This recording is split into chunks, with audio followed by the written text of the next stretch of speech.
ഗോമതിയെ എന്തായാലും ഇനിയും തിരിച്ചയക്കേണ്ടെന്നാണ് ആനന്ദനും അച്യുതനോട് തീരുമാനിക്കുന്നത്. ആനന്ദൻ ചോദിക്കുന്നുണ്ട് അത്രയൊക്കെ വേണം. അപ്പം അച്യുതൻ പറയുകയാണ് ഈ വീടിൻ്റെ കാര്യം അറിഞ്ഞാൽ അവൾ അപ്പം തന്നെ ബാലിൻ്റെ അടുത്ത് പോകും, ബാലിനായിരിക്കും പിന്നെ കൃഷ്ണമംഗലം കൂടി ഭരിക്കുന്നത്. അത് വേണ്ടല്ലോ, നമുക്ക് എങ്ങനെയും ഗോമതി അവിടെ തന്നെ നിർത്തണം, തിരിച്ചയക്കേണ്ടതെന്നൊക്കെ അവർ പ്ലാൻ ഇടുകയാണ്. ആ സമയത്താണ് ദേവിയുടെ അച്ഛനും അമ്മയും കൂടെ വലിയ വേഷവും വിധാനമൊക്കെ കെട്ടിച്ചമച്ചൊരു ടാക്സിയൊക്കെ പിടിച്ചിട്ട് ബാഗും കൊണ്ടൊക്കെ വരുന്നത്.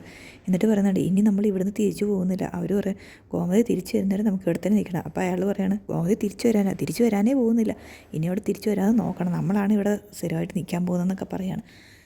അപ്പോഴാണ് മീൻ പുറത്തോട്ട് വരുന്നത് ഇവരെ കാണുന്നത്. ആ സമയത്ത് തന്നെയാണ് അപ്പുറത്തുനിന്ന് അച്യുതൻ ഇങ്ങോട്ട് വരുന്നത്. അപ്പോൾ അച്യുതനെ കണ്ടപ്പോഴത്തേനും ഇവരാണെങ്കിൽ ഏറ്റുമുട്ടാൻ തയ്യാറായിട്ട് ഓരോന്നൊക്കെ പറയുകയാണ്. അച്യുതൻ ഇങ്ങനെ വരട്ടെ, ഗോമതി അവിടെ കൊണ്ടിരുത്തിയിരിക്കുകയാണല്ലേ, നിങ്ങളാണല്ലേ അപ്പോൾ ഇങ്ങോട്ട് വഴക്കിടാൻ വന്നത്, ബാലിനെതിരെ വന്നത് ഞങ്ങൾ സമ്മതിക്കില്ല, ഞങ്ങളുണ്ട് ഇവിടെ എന്നൊക്കെ പറയാണ്.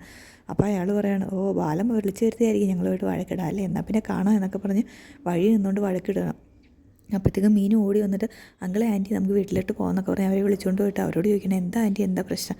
അപ്പോൾ ദേവിയും വരുന്നത് അയ്യോ അച്ഛനും അമ്മയും വന്നോ എപ്പോൾ വന്നെന്നൊക്കെ ചോദിക്കുമ്പോൾ ബാഗ് കൈ പിടിക്കുന്ന പറഞ്ഞ് ബാഗ് കൊടുക്കുമ്പോഴത്തേനും വലിയൊരു ബാഗാണ്. ദേവിയൊക്കെ എന്താ ഇതൊക്കെ, ഞങ്ങളുടെ കുറച്ച് തുണികളാണ്, ഇനി നിങ്ങളുടെ വിഷമം മാറുന്നവരെ ഞങ്ങൾ ഇവിടെ തന്നെ ഉണ്ട്. അപ്പം പറയണം അല്ലെങ്കിൽ തന്നെ എന്തോന്ന് വിഷയം, വേലിയാടി പശുവിന് കോലുകൊണ്ട് നാശം എന്നങ്ങ് വിചാരിച്ചാൽ മതി, ഗോമതി പോയത് അത്ര തന്നെ എന്ന് പറയുമ്പോൾ ആര്യനും പിത്രയ്ക്കും മീനിനും ഒക്കെ ദേഷ്യം വരികയാണ്. ദേവിയാണെങ്കിൽ അയ്യോ ഇങ്ങനെ ചുറ്റും നോക്കിയിട്ട് ഇവരെന്താ ഈ പറയുന്നത്, ഇവർക്കൊക്കെ എന്ത് തോന്നുന്നുള്ള വിചാരത്തിൽ നിൽക്കുകയാണ്. അപ്പോഴാണ് ദേവിയുടെ അമ്മ പറയുന്നത് ഇന്ന് ബാംഗ്ലൂരൊക്കെ ബിസിനസ് മീറ്റിംഗ് ഉള്ളത്, എത്ര ലക്ഷം രൂപയുടെ നഷ്ടം വരുന്നതെന്ന് അറിയാം നിൻ്റെ അച്ഛനെ എന്നൊക്കെ എന്തൊക്കെ ബടായി അടിച്ചു വിടാൻ തുടങ്ങുമ്പോഴത്തേനും തന്നെ ദേവി അവരെ പിടിച്ച് മുറിയിലേക്ക് കൊണ്ടുപോകണം. എന്നിട്ട് എൻ്റെ അമ്മയെ നിങ്ങൾ ലാഭം ഉണ്ടാക്കി കളയാമെന്ന് വെച്ചിട്ടല്ലേ ഇങ്ങോട്ട് വന്നത്, അത് വേണ്ട കേട്ടോ, ഇനി നമുക്ക് നേരായിട്ട് ജീവിക്കാൻ, കടമൊന്നും മേടിക്കേണ്ട, കള്ളത്തരം കാണിക്കേണ്ട, നിങ്ങൾ തന്നെയല്ലേ പറഞ്ഞ് എന്നൊക്കെ പറഞ്ഞ് ദേവി അവരോട് പറയുമ്പോൾ ഞങ്ങൾ വെറുതെ വന്നാടി എന്നൊക്കെ പറഞ്ഞ് ദേവിയോട് പറയാം നിൻ്റെ കാര്യങ്ങളൊക്കെ സത്യങ്ങളൊക്കെ അറിഞ്ഞു കഴിഞ്ഞാൽ ബാല ഇതുപോലെ നിന്നെ അടിച്ചിറക്കി വിടും, അതിന് മുന്നേ നമുക്കൊരു സ്ഥാനം ഉറപ്പിക്കണം, അതിന് വേണ്ടിയിട്ട് ഞങ്ങൾ വന്നതല്ലേ, നിനക്കൊരു കുഴപ്പം പറ്റില്ലെന്നൊക്കെ പറഞ്ഞ് അവളെ പറഞ്ഞ് വിശ്വസിപ്പിക്കുകയാണ്.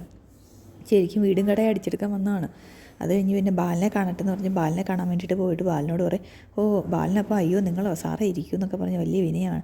അപ്പോൾ ബാലിനോട് പറയും ഞങ്ങളിങ്ങോട്ട് ഒന്ന് വന്നതാണ് ഗോമതിയുടെ കാര്യം പറഞ്ഞിട്ട്. അപ്പോഴാണ് അപ്പുറത്തുനിന്ന് അച്യുതൻ വന്ന് ഞങ്ങളോട് വഴക്കിട്ട് ഓരോന്നൊക്കെ പറഞ്ഞു എന്നാലും ഇങ്ങനെയൊക്കെ പറയൂ അപ്പോൾ ബാലൻ പറയും സാറിനെ വഴക്ക് പറഞ്ഞു, അനാവശ്യം പറഞ്ഞു, എന്ന് ഞാൻ ചോദിച്ചിട്ട് എൻ്റെ കാര്യം എന്ന് പറഞ്ഞാൽ അങ്ങോട്ട് പോവുകയാണ്. അപ്പോഴത്തേക്ക് അവർ തടഞ്ഞിരുത്തി വേണ്ട ബാല വേണ്ട, അങ്ങനെയൊന്നും അല്ല, നമ്മളൊന്നും പറയാൻ പാടില്ല, ഒന്നും പറയണ്ടെന്ന് അവർ തമ്മിൽ പറയുമ്പോൾ ബാലൻ പറയും എന്താണെന്ന് വെച്ചാൽ പറയുമെന്ന് പറയും. ഞങ്ങളെ വഴക്ക് പറയും അടിക്കാനും വരുന്നതും അങ്ങനെ ഇതൊക്കെ ചെയ്യുന്നതൊക്കെ അവിടെ നിന്ന് ഗോമതി നോക്കുകയാണ്. ഗോമതി നോക്കി ചിരിച്ചുകൊണ്ടിരിക്കുകയാണ് എന്ന് പറയുമ്പോൾ ബാലൻ കണ്ണൂരെടുത്ത് ഉറപ്പിച്ച് ഇവരെ നോക്കിക്കൊണ്ട് നിൽക്കുകയാണ്.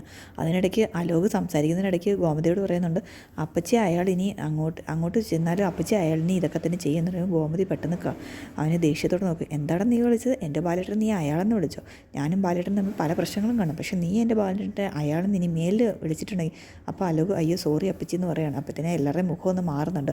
ഗോമതിക്ക് എപ്പോഴും ബാലിനോട് സ്നേഹമാണ്, അങ്ങോട്ട് പോകാൻ സാധ്യത ഉണ്ടെന്നൊക്കെ മനസ്സിലായപ്പോഴത്തേനും അവർ പിന്നെയും കണ്ണി നോക്കിയിട്ട് പ്ലാൻ ചെയ്യുകയാണ്. അങ്ങനെയാണ് ഇന്നത്തെ എപ്പിസോഡ് അവസാനിക്കുന്നത്.